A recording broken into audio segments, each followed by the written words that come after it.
माता सुमिच्छा सविंदर हरदेव जी महाराज की जय। निरंकारी राजमाता गुरु वचन अवतार की जय। प्यार से कहिए धन निरंकार जी की।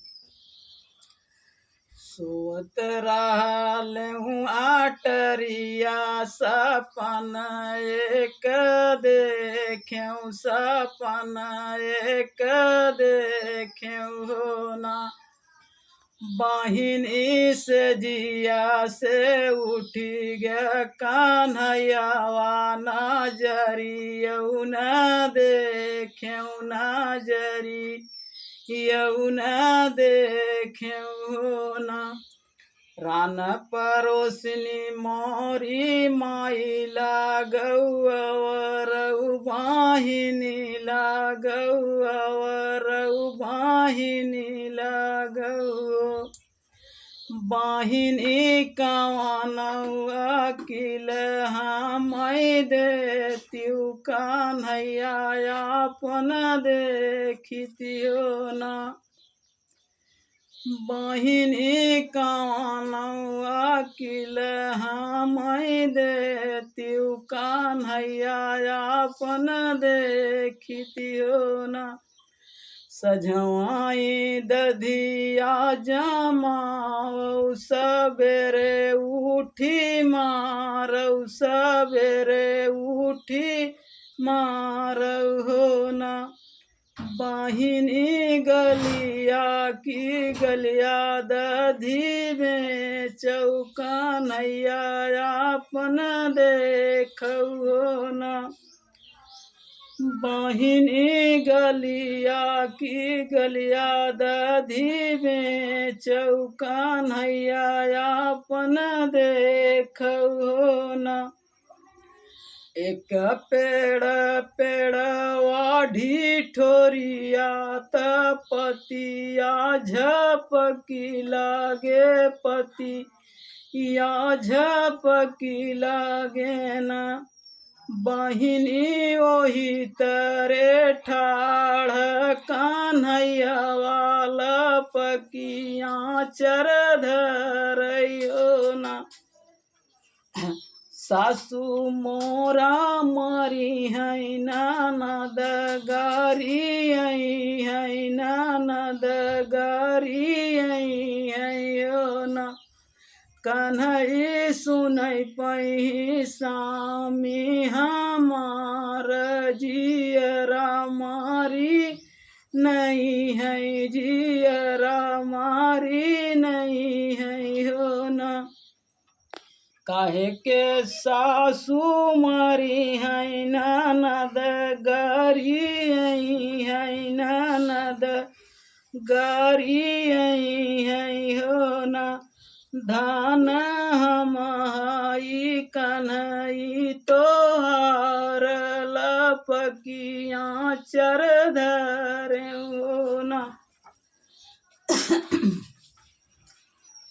चारी महीना पिया हमारी काजरिया तोहाई छोड़ी ना। हम जाबै नाई हरवा तोहाई छोड़ी ना। चारी महीना धान हमार फगुआ तोहाई तजीना। हम जाबै परदेसवा तोहाई तजीना। जब तू राजा तजी जब परदेसवा बानी हो जाबै ना। हम बानिनी बिटियावा बानी हो जाबै ना। बीच सड़किया पे धरबै दुकानिया बेचै हो लागब ना। उहै केला नारंगिया बेचै हो लागब ना।